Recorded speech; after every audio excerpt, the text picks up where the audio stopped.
Podcast is intended for mature audiences. The views and opinions expressed are those of the panelists and do not reflect in any way those of the podcast partners, sponsors, or affiliates. Enjoy.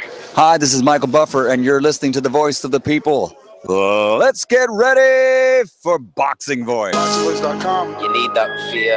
All I'm trying to do is make a stand for something that I truly believe is right. I truly believe is right. I want to be like you. Come on, man. I'm the face of boxing. I'm the cash cow. I hold the record for pay-per-view. My drop, I know my situation. I want to Production. But it's going to be very difficult for both of us. ThaBoxingvoice.com. Yes, welcome back, ladies and gentlemen. We are back. Today is Tuesday. We're back with a, I guess, evening edition. It's definitely 4 o'clock here on the West Coast. Want to hope everyone is having a good day. Going to be in that rush hour traffic with TBV. Hashtag TBV Podcasts. Leave the mark and let them follow it. If we come and build the show, they will listen. Yo, we are back. We're going to be talking a little Anthony Joshua. It is the rumor mill again, being as though there are multiple conflicting reports out there.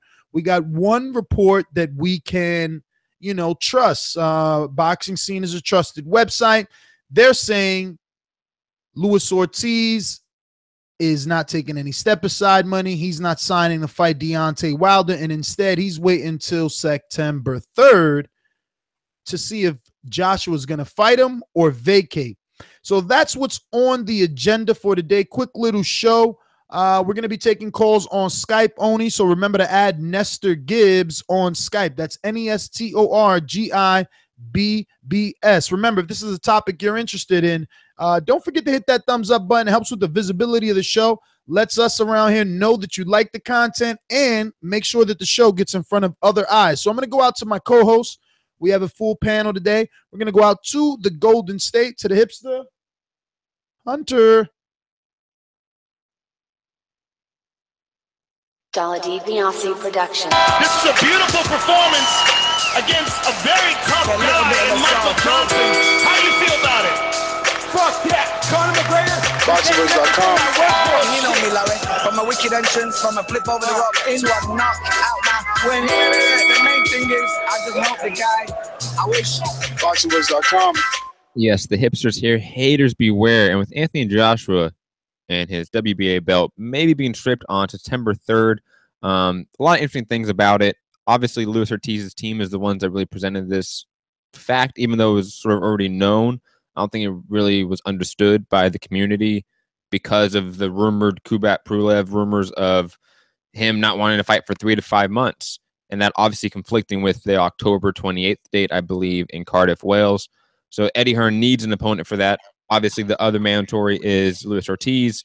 Luis Ortiz is right now in negotiations with Deontay Wilder, but being a smart man, realizing there's a giant bag full of money in the UK, and that's potentially available.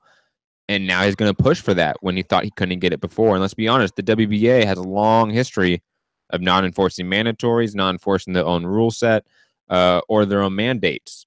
Let's not forget a couple years ago, maybe it was even two years ago, when they said they were going to clean up all the regular and interim belts in the WBA, and that didn't happen. So I don't really believe in mandatories with the WBA, but this is basically Ortiz pressuring the WBA as really the only mandatory left for Joshua to maybe get that big paycheck. Because let's be honest, Anthony Joshua is maybe the biggest star in the sport, and he equals a way bigger check than Deontay Wilder.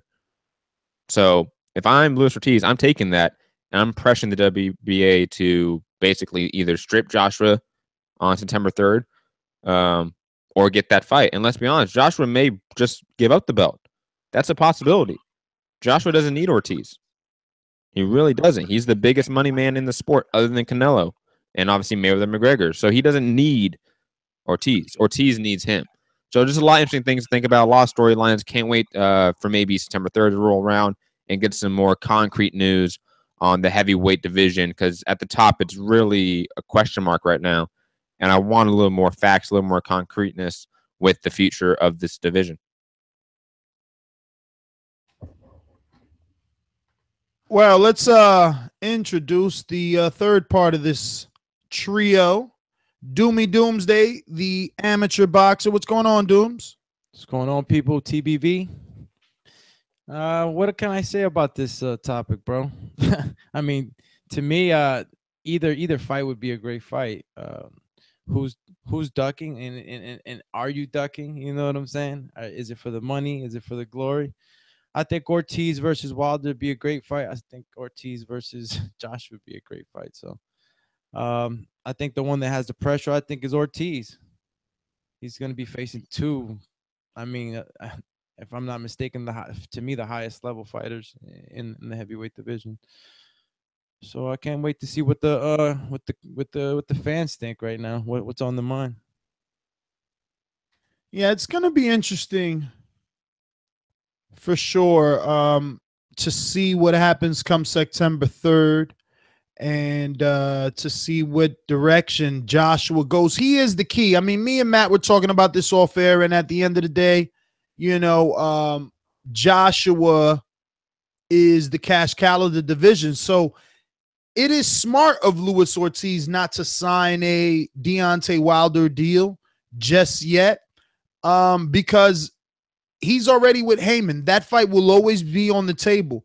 He goes and fights Joshua and comes back with that WBA belt. The fight with him and Wilder is bigger. And let's just be honest. Again, Joshua's the cash cow. Why go for Wilder when Joshua's the moneymaker, the bigger name, the pay-per-view star? I mean, and it's interesting, you know, Luis isn't necessarily holding out. I mean, we got to remember that Luis Ortiz is advised or managed by Deontay Wilder's advisor as well in Al Heyman. So he could just be simply saying, listen, guys, stay in shape. We're waiting on Joshua and Eddie Hearn. If Pulev needs 5 months, Luis, you're going to fight Joshua. If that doesn't happen, you're fighting Wilder. So stay in the gym. Stay ready. I think that's closer to what is happening at this point.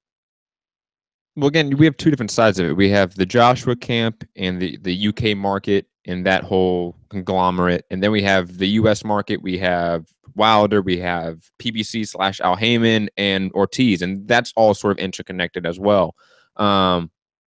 How are they moving on the American side? I'm very curious, and /Cuban side, because Ortiz and Wilder are both advised by the same person, Al Heyman. I'm curious about how Ortiz's camp now having this mantra of let's go after the Joshua fight, affecting the negotiations with Wilder and also affecting the relationship with Al Heyman, because that is a new relationship. Obviously, I think this sort of felt like Al Heyman, Ortiz getting together to create the Wilder fight. That's what that entire creation of that relationship seemed like. And now it's not that. Al Heyman was making a power move to get Ortiz in the stable to get Wilder a big, credible fight. And now that may not happen. So what's next for Wilder? I'm very curious about how they're moving over there. Eddie Hearn has all the leverage. So does Joshua. Like that, they're sitting back in lawn chairs right now, sipping Mai Tais and just laughing at everyone scrambling to try to get that fight. They're in positions that Pacquiao was in and Mayweather was in and now Canelo's in. They're in that position right now. So they're waiting. They're waiting for someone to break, for someone to give them a low ball offer so they don't have to pay him $2 million instead of $5 million. You know, they're going to try looking for that. You know, I think we're going to get something not till pretty much the end date. We're not going to get anything until September 3rd or the day before in terms of news, because they got time. They have the leverage. You know, my question is, how is it decided on which mandatory has precedence over the other? You know, like what makes the WBA more important than the IBF or vice versa? Well, for this case, that's not every case, but for this case, remember, Joshua has been the IBF champ, and he's got several exemptions already. So that's why it takes precedent over the new mandatory in Luis Ortiz. Luis Ortiz is a new mandatory because he just won the belt against Vladimir Klitschko in a vacant title belt win. So the rule set's a little bit different because of this circumstance. That the reason why the IBF took precedent over the WBA. I don't know about every case, but I know for this case, that's why. All right. Well, what's interesting for me is Luis Ortiz. Again, I think he's in a good position. Either way, he's going to be in a title fight, but he's also in a very dangerous position and a vulnerable one. He hasn't fought since his last fight with the White Rhino, David Allen, and that was back in December 10th of 2016 when he was still doing business with Eddie Hearn. So by the time it's all said and done, Luis Ortiz would essentially have 11 months out or 10 months out if we're going, if we're using all the reports out there that are saying, what, November 4th? So we're talking about 11 months out if he's going to potentially face Wilder.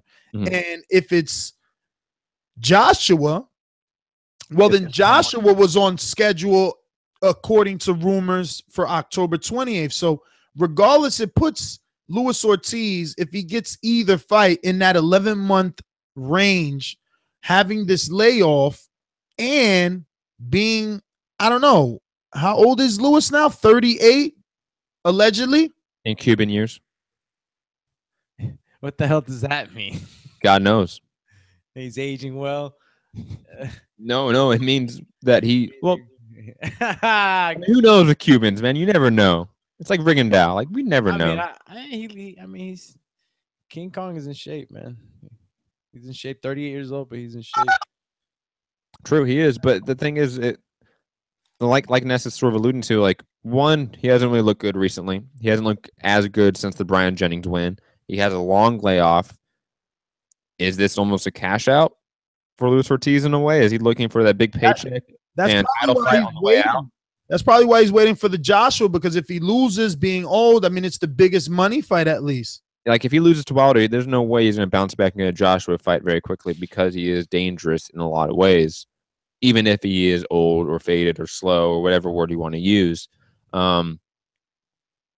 Luis Ortiz is the one not in control, but his decision is really the decision that's going to affect the heavyweight division. Control or is making decisions. Like I said, I think that it's a waiting game on the cash cow. It's always on the Mayweathers, Canelos, and Pacquiaos of the world to decide what they're going to do, and then the rest of the division follows.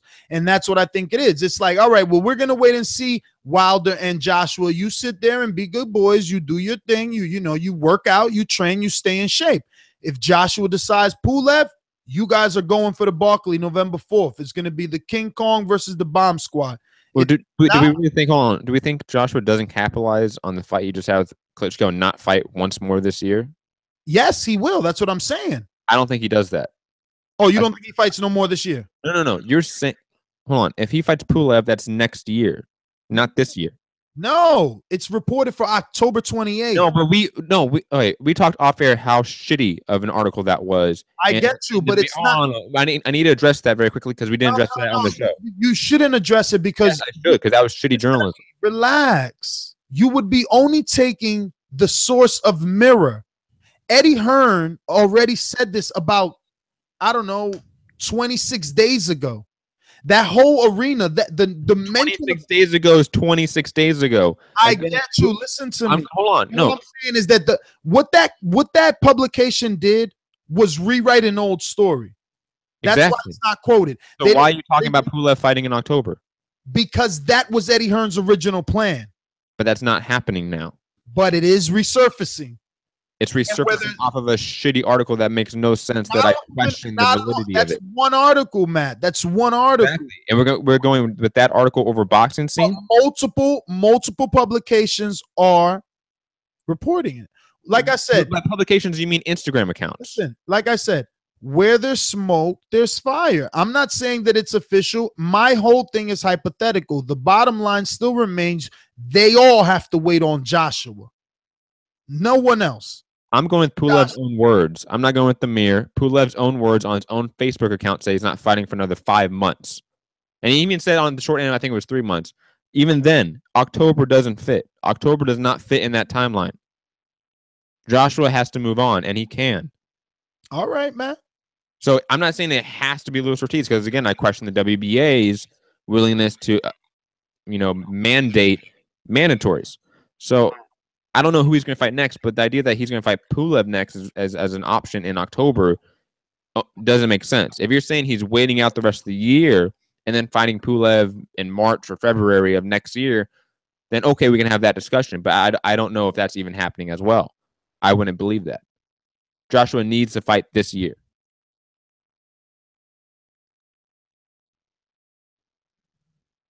Hello? Yeah. No, I hear you. I was just double checking. So phone lines are open, ladies and gentlemen. Remember that number is 1-425-569-5241. Press 1 time if you want to voice your opinion. You want to give us your reasons as to why things are happening or your theory as to which way things may play out. Let us know by calling up 1-425-569-5241. International callers, add Nestor Gibbs on Skype. I mean, if you guys don't have anything else, I guess it is time to open up those phone lines and see what the world has to say on this topic. Remember, guys, if you're watching this in the present, future, or past, it doesn't matter. Do the good friends over here at the Boxing Voice a favor. Hit that thumbs up button. If the button is gray, you're doing the job all wrong. It must be nice and shiny blue. So, Matt, what do you think? Anything else you want to add to this or that we need to go back and forth with? I mean, do you want to give like a prediction on who fights who next? Or do we want my prediction is like what I said. We all have to wait on Joshua. He's the cash cow. He gets to decide what's he going to do next. I think he fights Pulev. I mean, I think they're going to offer Pulev more money. I think he's going to fight Pulev. And I mean, he's had his last fight against Klitschko was a pretty tough one. You know what I mean? And, Ortiz has always been paraded around as the monster. You know what I mean? I don't see the crowd really talking about Pulev that much. So, I mean, if you're the champ and, I'm not saying that Pulev is the easier fight, but, you could avoid that and cash in or whatever. He's always going to bring in tickets no matter who he fights anyway. Agreed. We can go to the callers. Well, right before we hit them sponsors up. Fight fans, don't leave the decision in the hands of the judges. Download the Throwdown scoring app and receive live scoring, CompuBox stats, boxing predictions from other users around the world. Head over to your iPhone App Store or your Google Play Store and download it absolutely free. We're going to go out to Rob in the UK. Talk to us. Dollar DiBiase Productions. BJ was going to beat me, then yeah, you predict he's going to beat me. He got Why is Wilder so damn nice, brother? This guy has been pro for like 8 years, 9 years. If Wilder wants some of his work, he can definitely get it on ASAP. BoxingVoice.com. Hey fellas, how you doing? Rob, what's going on, brother? Yeah, well, good. You good, do me, Matt? Feeling good, brother. How's everything? Doing good. Good, man. Good. Yeah, I just want to start off. Thanks for hearing your stance on this because it was going to get a little bit tasty in the chat with people saying about ducking and stuff like that. I just think it makes sense for a 38, 39-year-old Ortiz to hold out for the biggest paycheck, and that is obviously going to be AJ because Deontay's not going to be pay-per-view.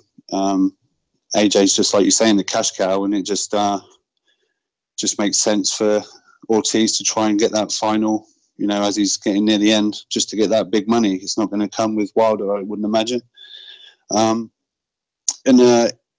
far as a duck, I don't see it as a duck either, against Wilder because you're going from Wilder to AJ. Where's the duck there? That's either way, he's probably going to get put on his back. So it's not a duck. He's going from one killer to another. So I just want this heavyweight division to just sort of try and iron out some of these creases. There's the mandatories and things like that. I know they have to happen at some point. But when fights don't get made straight away, everyone wants Wilder and AJ, but it just isn't going to pan out like that straight away. It's just not the way things work. I know it kind of has in 2017, this amazing year of boxing, but things just take time to, evolve and get made. So, we've sat and we've listened to Wilder saying, it's coming soon and all like this, and we just keep waiting and waiting and waiting, and we don't hear anything. But AJ needs to fight this year, I think, for sure. I'm not sure who it's going to be. Like you're saying, Pulev said about 5 months out, so maybe that will indicate that we'll get the Ortiz fight first. I don't know with AJ, but Wilder definitely needs a fight soon because we've just been waiting and waiting. We need this division to start moving and seeing some fights and building towards the one that we all want, and the Wilder and AJ fight. Well, all right, Rob. Thanks for calling in. Listen, you definitely got my wheels turning. Couple of topics I want to touch on based off his call, right? All right, what was the first one? Let's get a grip on things here. Wilder Joshua and him saying everybody wants this fight, but it's not going to happen this year, even though 2017 has been a great year. I get him. This year sounds soon, Matt. But we have to look at this past weekend as not only one, history making, but two, as a tool to teach us. We must learn from our mistakes. And these boxing promoters didn't get it right. Mayweather-Pacquiao, while it did phenomenal numbers, the fans really had a sour taste in their mouth before and after because of how long the negotiations were. What we were talking, 7 years, something like that? Yeah. They couldn't wash it out their mouth. So much so Floyd had to use this particular Mayweather-McGregor promotion to say, I owe you.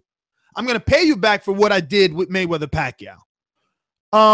Now, the mistake that the promoters continue to make is not capitalize.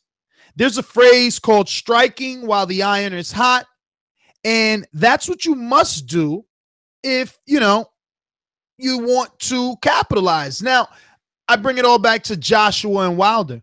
If we keep dangling this carrot that is Wilder and Joshua and we say how it's going to be bigger and bigger, then all of a sudden, a fight that we've been wanting so much, it gets made and is going unnoticed like Canelo Triple G. You understand what I'm saying? Yes. I mean, do we really think that this fight gets bigger over time? Like, that's just, not necessarily a question that I think you are unbiased enough to answer, but like, I think that that's a deep question to ask. It's like, does marination work? Sometimes, yes. I think there's a legit argument that there are times in certain fights, certain dynamics, where some marination does make sense and does actually help.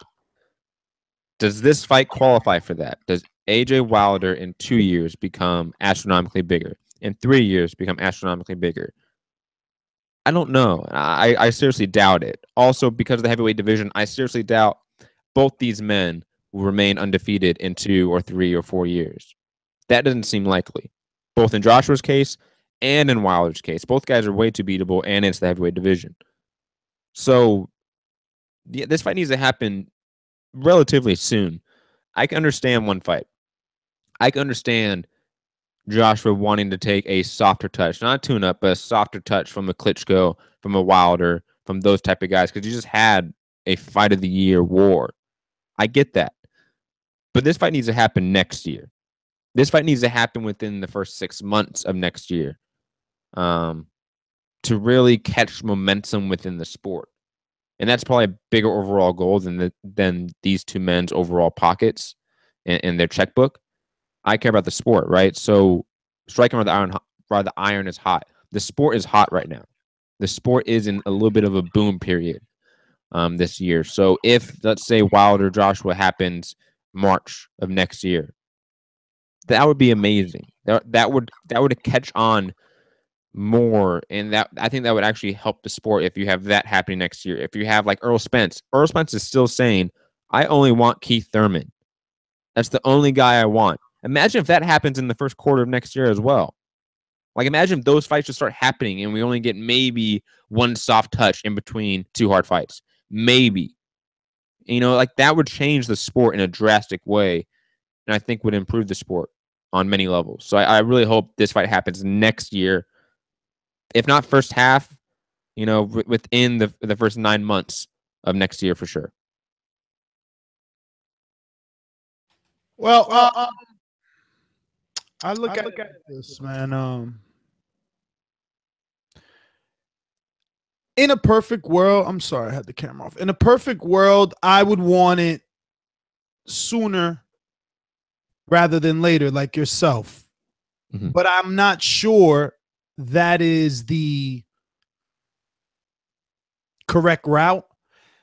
Let's use Julius Undango and Terrence Crawford, for instance, as a gauge. That organically took about 2 years to happen.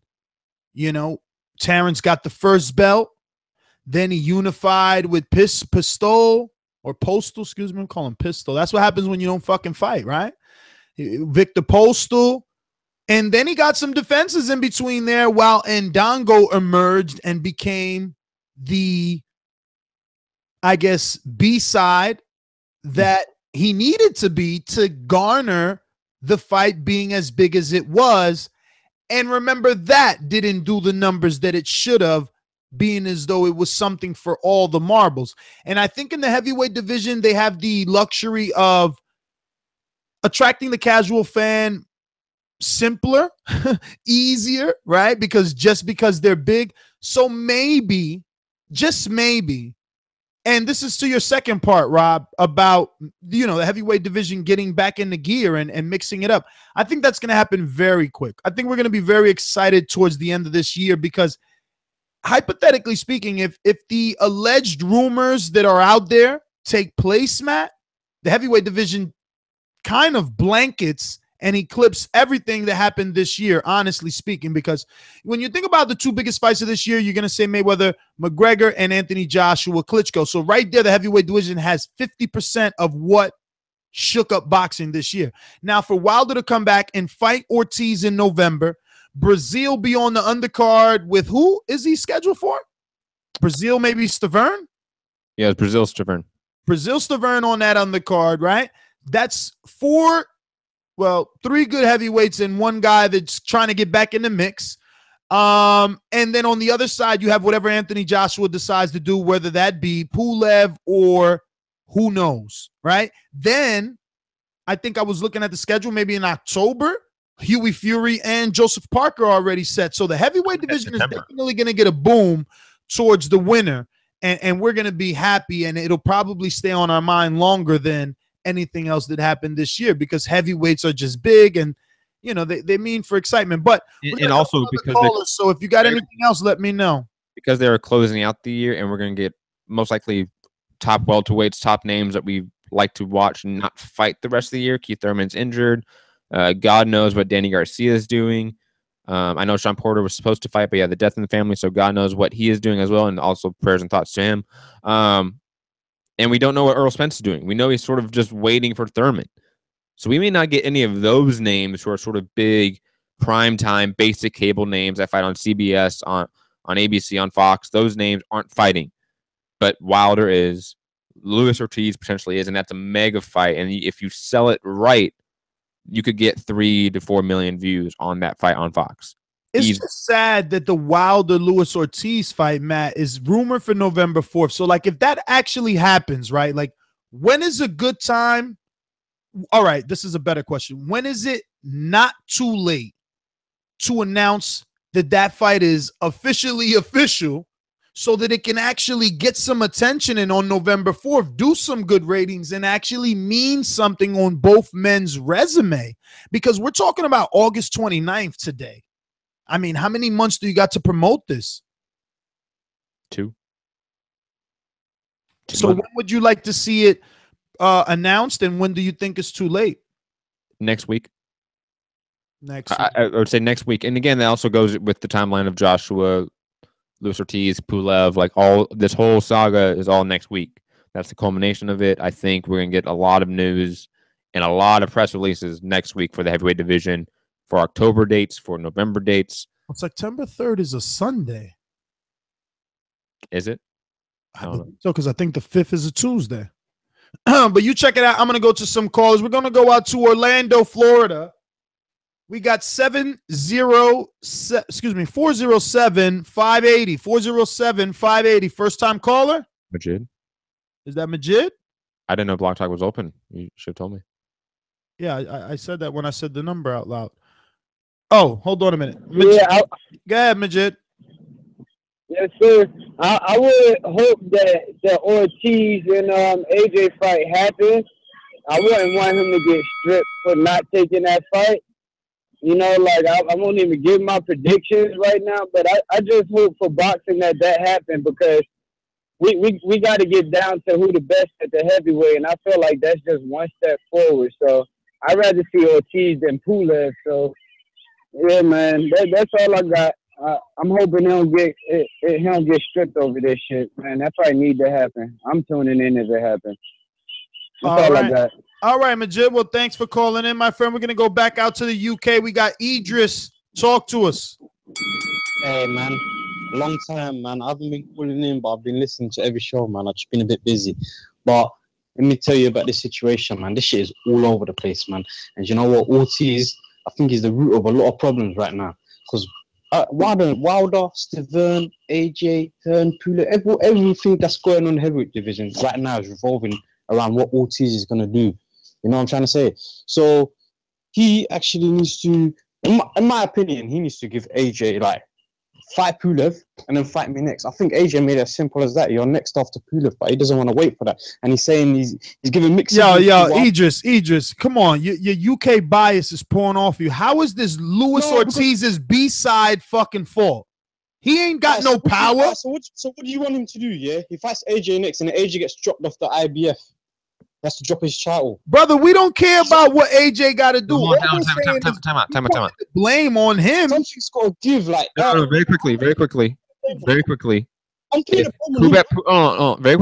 Kubrat Pulev declined the mandatory fight, then in essence, there's no mandatory for the IBF, and that is not up for debate anymore. He won't be stripped of that because there's no official mandatory because they have to make a eliminator fight to create a new one, or it's just Pulev in 5 months. He's not declining it, and it's not 5 months. I'll tell you now, it's happening in October. Eddie Hearn's even said this is just a negotiation thing that fighters do. Yeah, the fight is happening still in October. He's probably going to get paid for it. He wants to get a bit more. But what happens is he's going to get dropped from one of the titles, yeah? And I'm not putting it all on Ortiz. I think these governing bodies as well, they need to sit down and speak to each other and do something. You know what I'm trying to say? But at the end of the day, I get where everyone's coming from. That's why it makes it such a sticky situation. I understand every single party and why they think they're in the right. Do you know what I mean? But I wouldn't be angry if the WBA gave the title in the Wilder versus Ortiz fight as well. Do you get what I'm trying to say? And make that a unification. Yeah, they'd just be giving that belt out anyway, bro. It's just all over the place, man. It is. Idris, man, thanks for calling in. You know, when you're thinking about that this whole situation, it's hard to put the blame on Luis Ortiz. You know, I got to touch on that. He brought this up, and if you're the B side, you don't really have a say so. What he has in this particular situation, in my opinion, is a bit of leverage because of the mandatory. But he's not in control. And us as boxing fans, we seem to have selective memory, right? So let me refresh it. And obviously, Matt, help me, and Alex, you know. IBF was in a similar situation with, who were they in this situation? Damn, I just drew a huge blank. This is getting bad. Wait, but it was recent. Daniel Jacobs. Daniel Jacobs was in this situation where he felt he was more valuable than the IBF sanctioned 25%, right? So he started to negotiate with Gennady Golovkin. Now, because Gennady Golovkin wanted a significant fight, walk with me here. If I'm wrong, correct me. But because Gennady wanted a significant fight, because let's be clear, Gennady's already the WBA super champion. So to fight with Daniel Jacobs was never a unification, but he needed that name on his resume to legitimize himself. So he negotiated and ended up giving him beyond the 25%. But at any given moment, Tom Loeffler could have said, what, Matt? We're going to purse bid.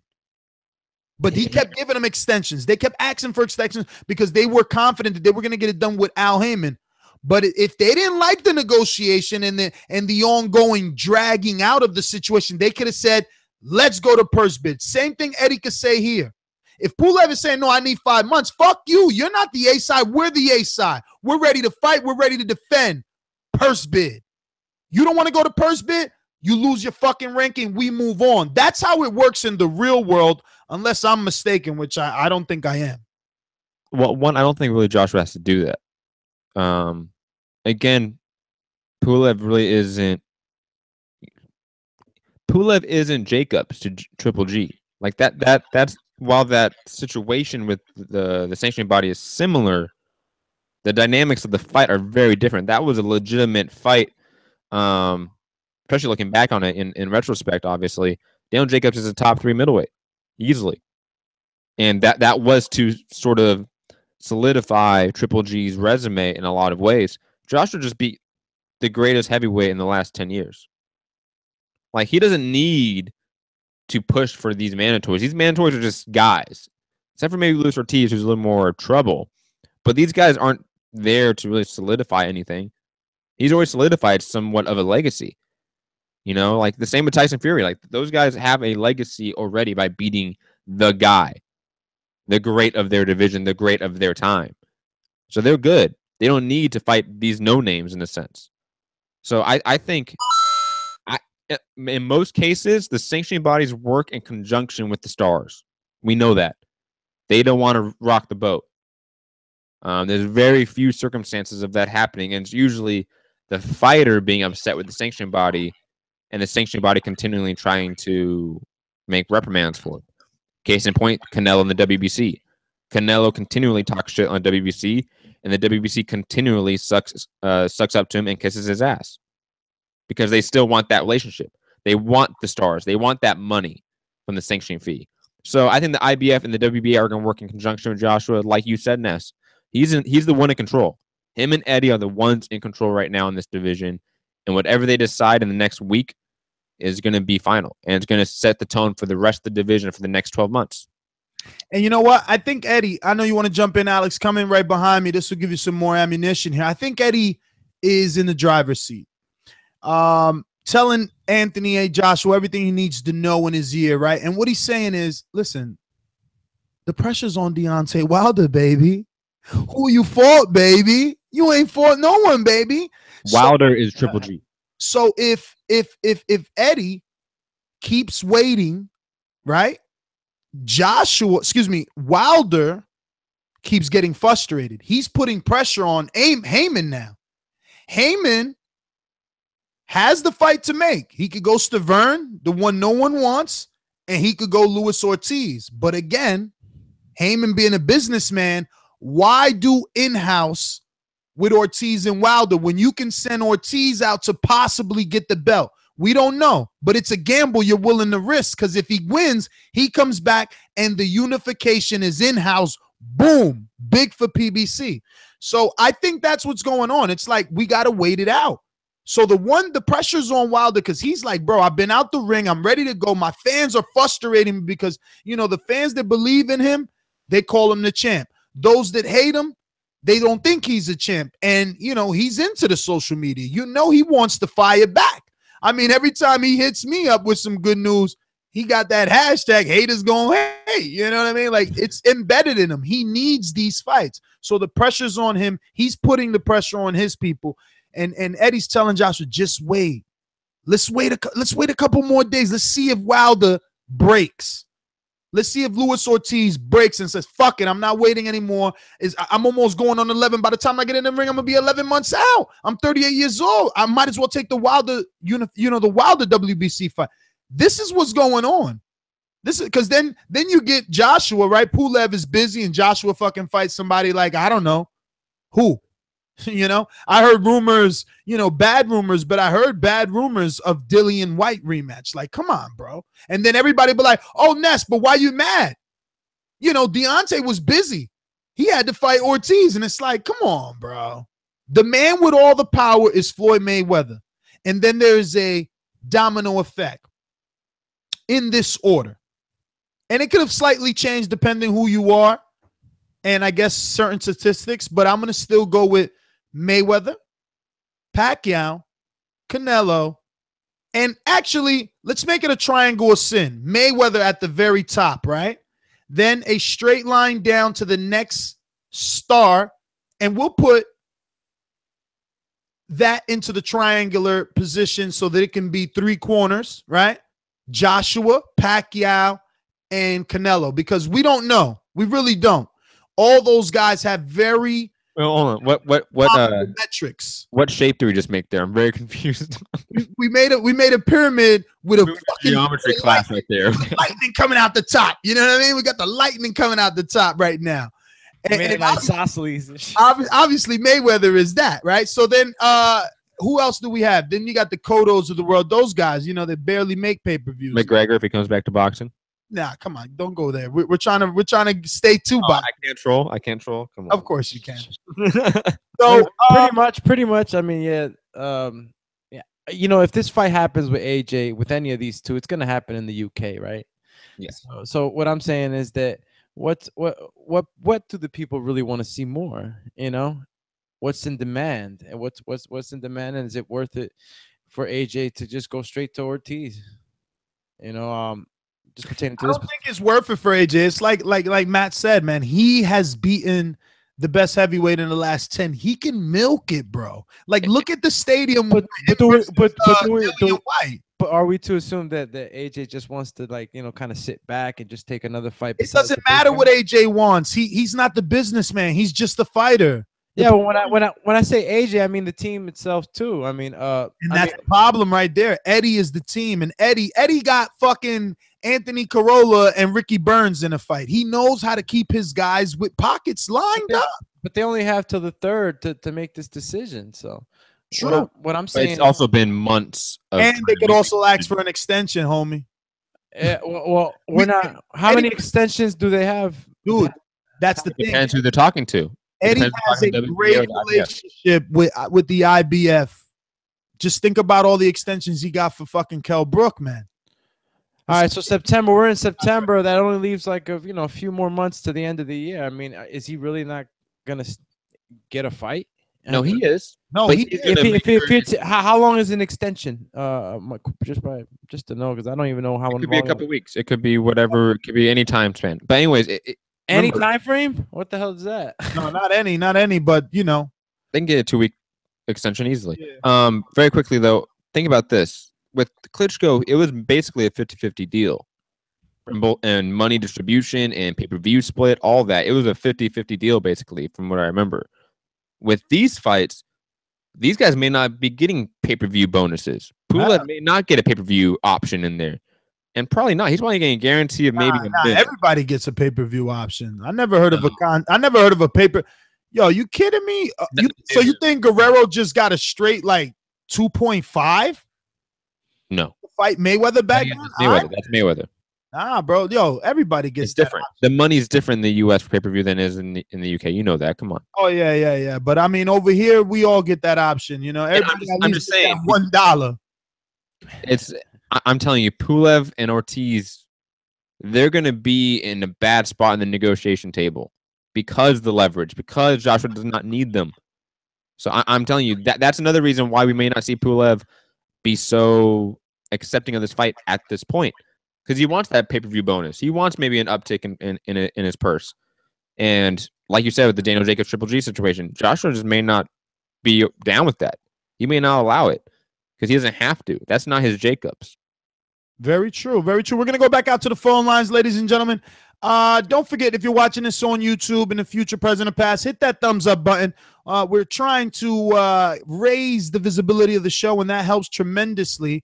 So let's go back out to, we have Georgie Porgy on the line in Boston. Yo, first of all, let me say, I don't pay Showtime to see you all there, not even putting a goddamn motherfucking effort. If I want to see two motherfuckers just fight, I pick up a fight with somebody in the street.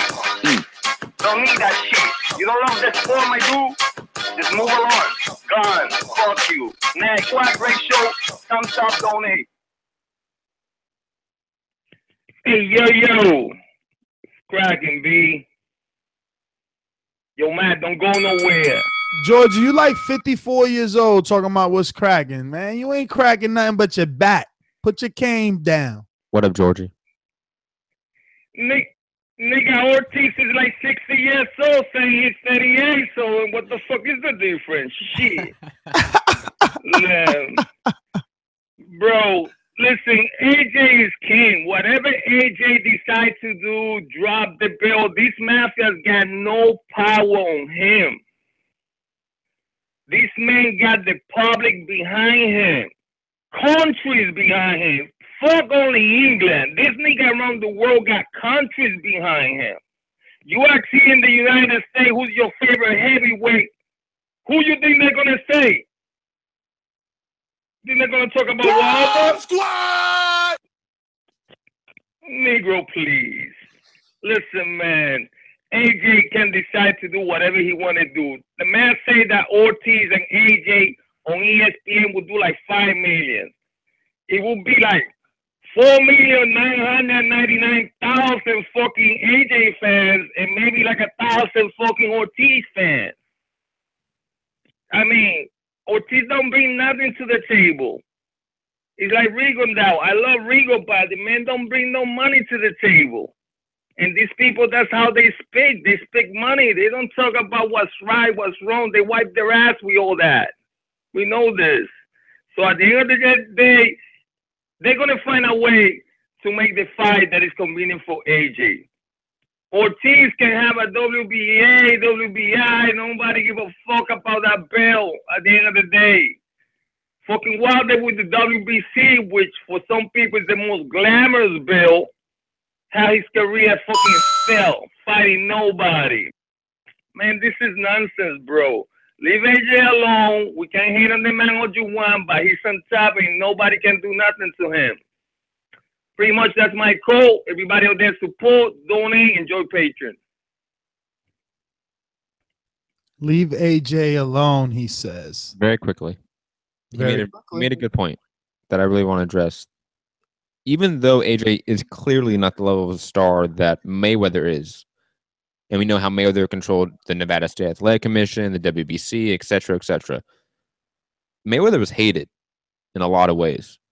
So his money counteracted that. Joshua both has money, stardom, and the love of the people. George is absolutely right about that. AJ is universally loved, I would say. He's the good. He is the Sugar Ray Leonard of boxing right now in a lot of ways. He is the golden face of the sport in a lot of ways. So he's gonna have the benefit of the doubt in almost everything going forward. He will. All righty then. Going out to David Beanie on Skype.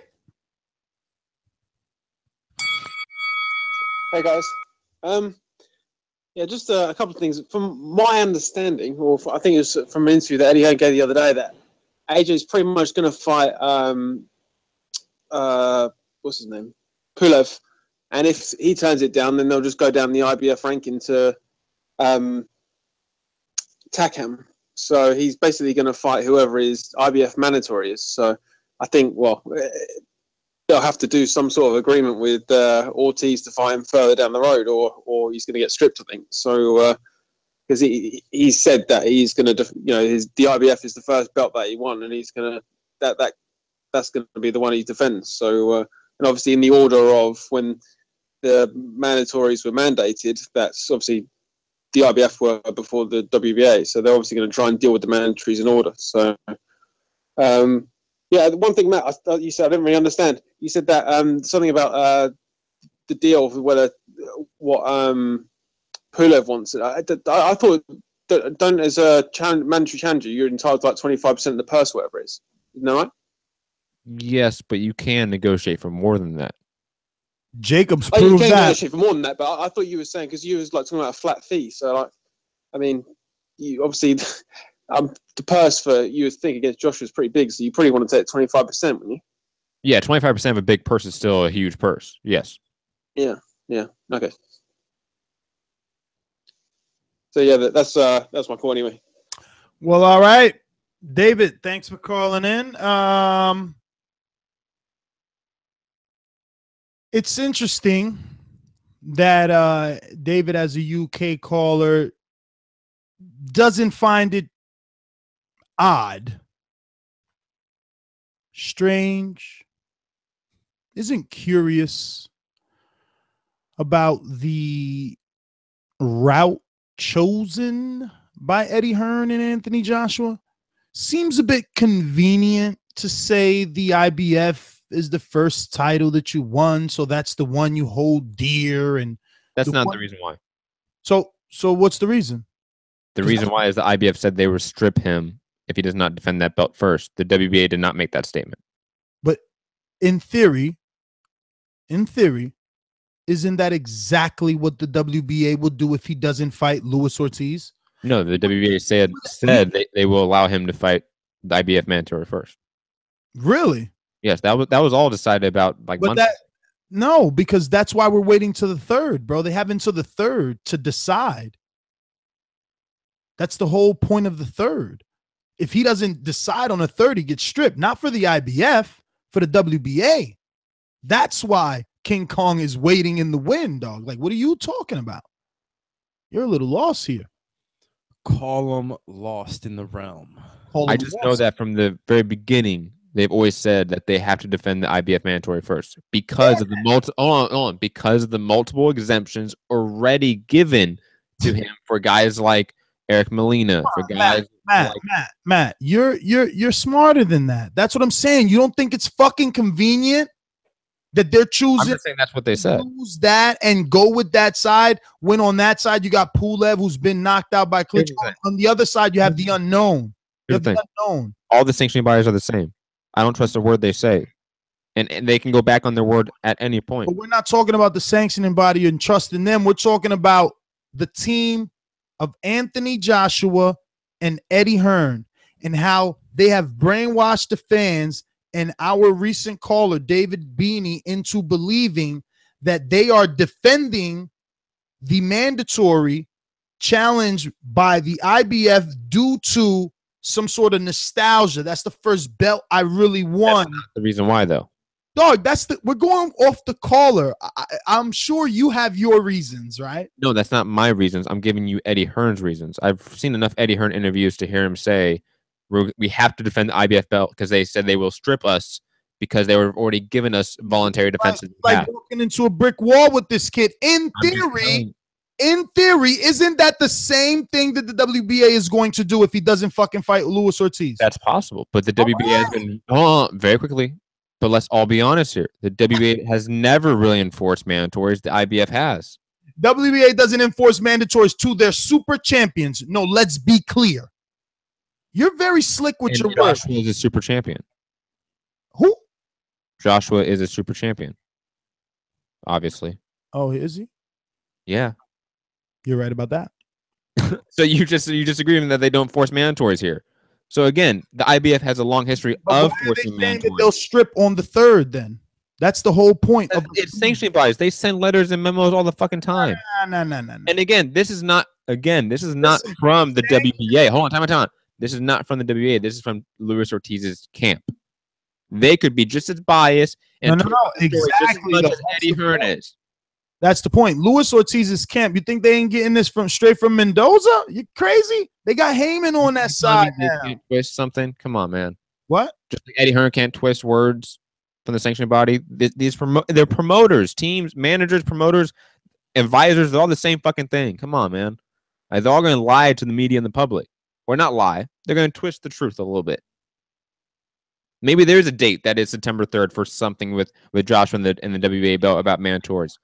But the likelihood of him being stripped on that date is probably very low because there's not a long history of them stripping champions in the WBA. See, quote, if the WBA breaks their own rules and gives Joshua a pass, they are allowed to do. then we'll have no choice but to face Wilder November 4th. Let's wait and see. You know, obviously now they have what, 4 days or something like that. Yeah. So again, like I said, regardless, Lewis will fight any of these two people. So yes, he will. I'm thinking that it's no different than any other time people are you know, quoting sanctioning bodies. They spoke directly to them, bro. They spoke directly to them. Same way when you were interviewing Stavern. Same way when you were interviewing Stavern, he was like, "Oh, I'm going to see Mauricio right now." Now, all of a sudden, look at the new deal that's in play, you know? And if the WBA is telling Ortiz something, best believe they're telling him that, and they're gonna, you know, follow up with it, because that's or go back on it. Demon trail. That's or go back on it. Or go back on it. I don't think so, man. We wouldn't be here. We wouldn't be here. But I think we have the Stavern case you just brought up is an example of a sanctioning body going back on a mandatory. I mean, that is an exact example that I could use for my argument.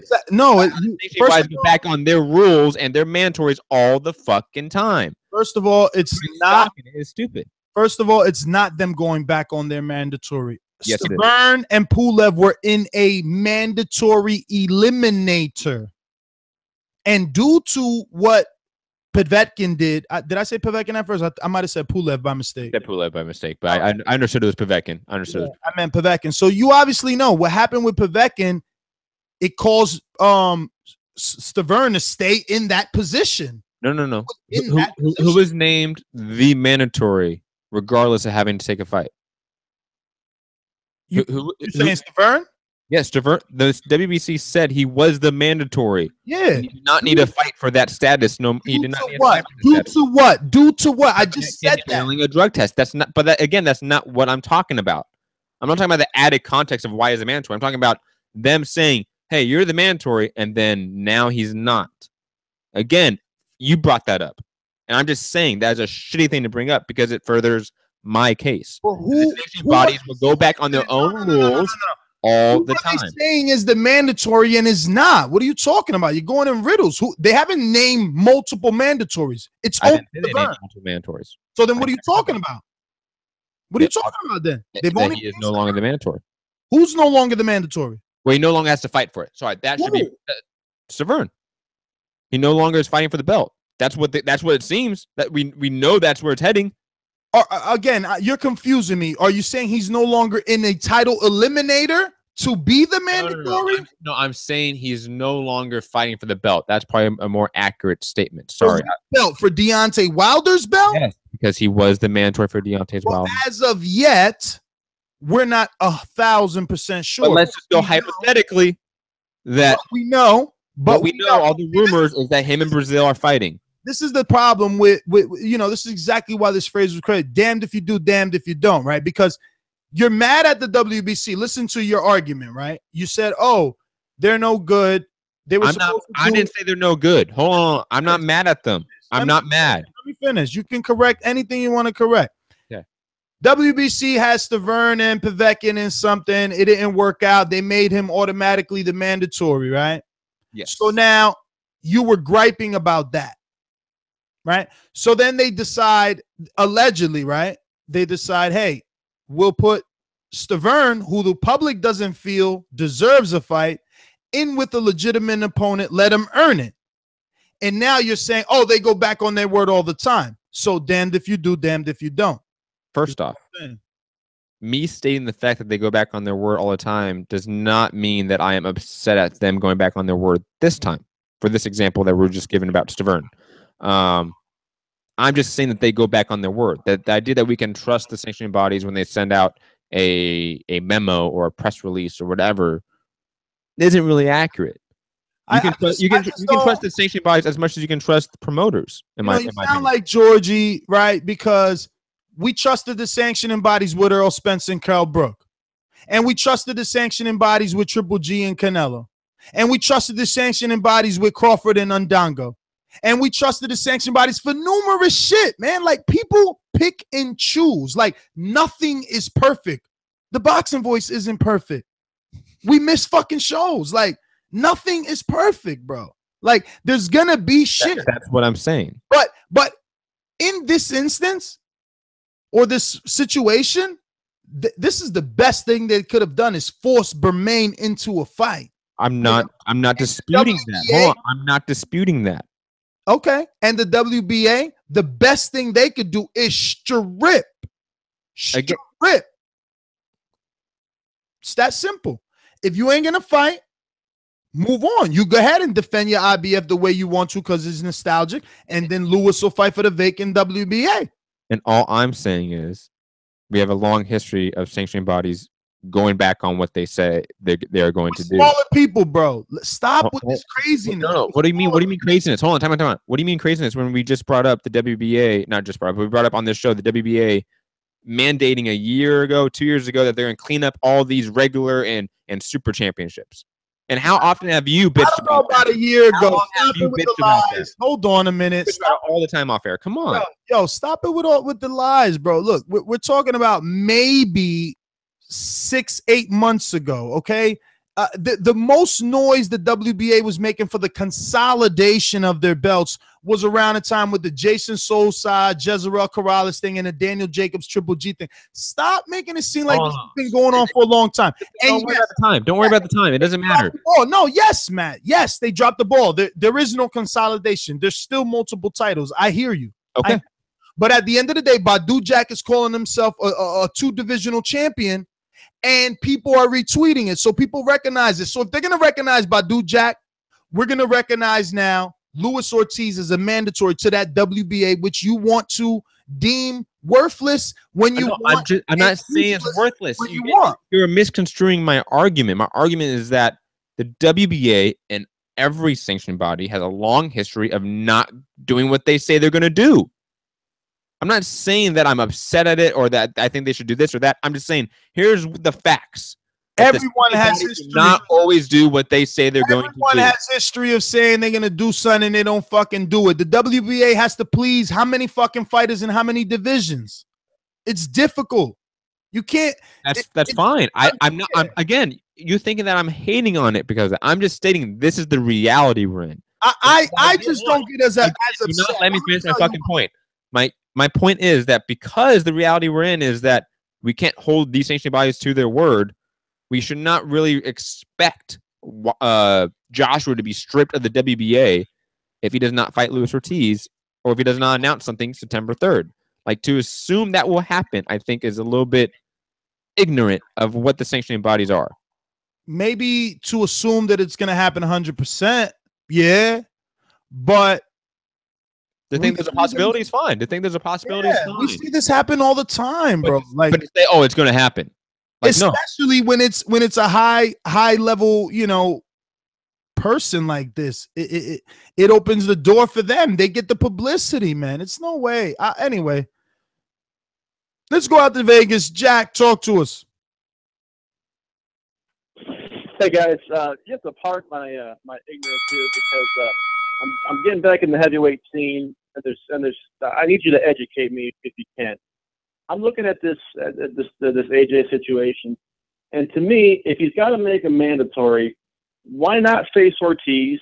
And with Heyman in his corner there, why can't you put that on over the air TV? Get AJ some love from the public for a free fight.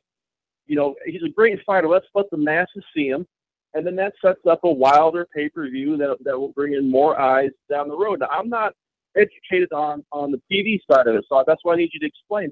But to me, that makes sense. Am I crazy? It makes sense, when you're thinking about marketing the guy. But again, it's just so many mouths to feed. When you're a guy like Al Heyman, you got to look at it like he's this mother bird with all these little chickpeas in the nest begging for food. And there's a lot of mouths that he's got to feed because he signed so many people. So, while pleasing Wilder, he's got to now simultaneously please every other heavyweight that he has. And very quickly, regardless of Joshua fighting Pulev or Ortiz, it'll most likely be on Showtime next. Yeah, right. Like just because Al Heyman is there doesn't mean it's going to be on CBS or ABC or Fox. Well, I mean, it could be, right? Because Joshua does have a deal. Possibility, but I have a hunch that it wouldn't be. Yeah, I mean, it would be the smart. They wouldn't do the right thing. They never do.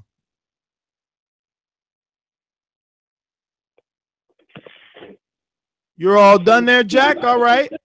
Well, we got 786. 786, you're up. First time caller, 786-367. 786-367. Hey, what's up, guys? You hear me? We hear you now that you're off speaker.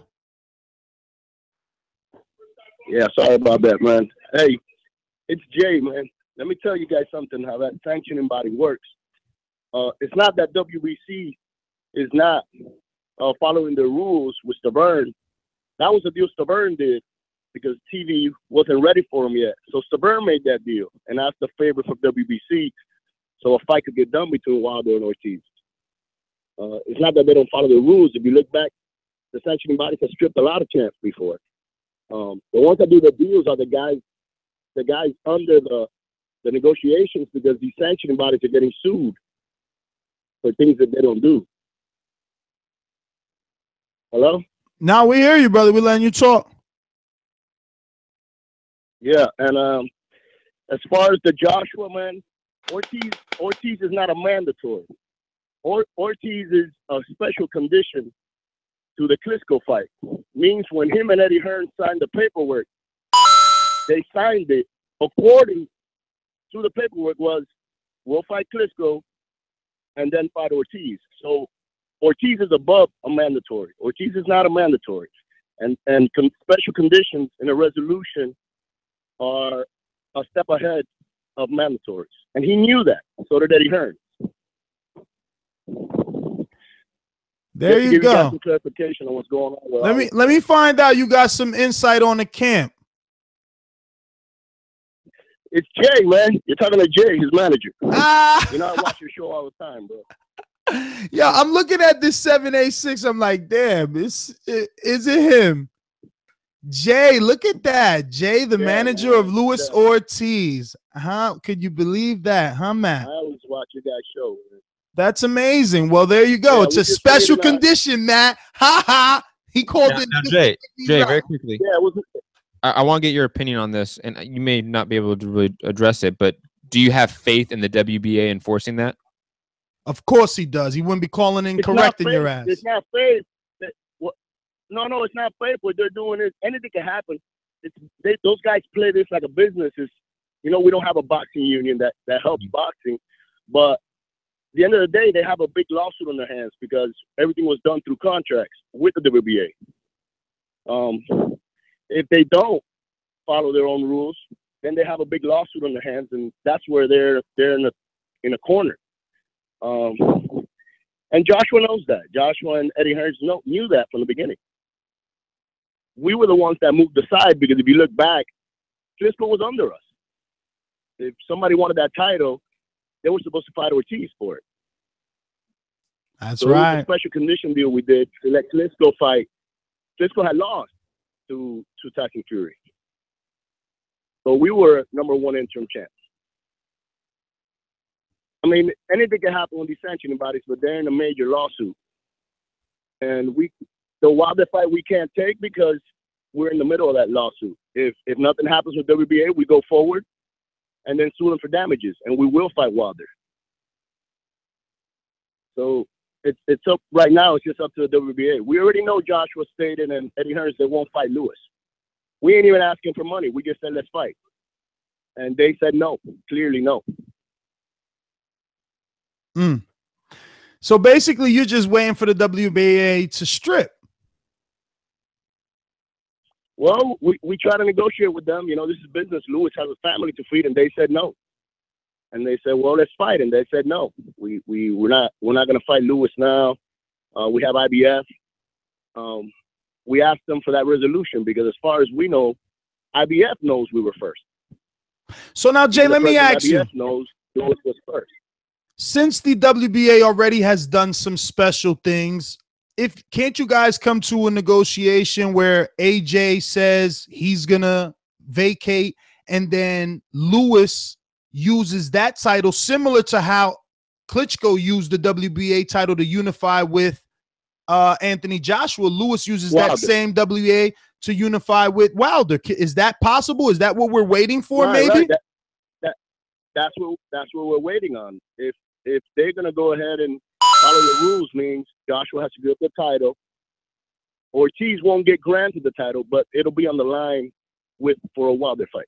So it's a much bigger fight. Oh, that is beautiful. So it would be big knockout artists fighting in the U.S. It would be very similar to the Klitschko deal. Then is there a way to get a purse bid for this fight?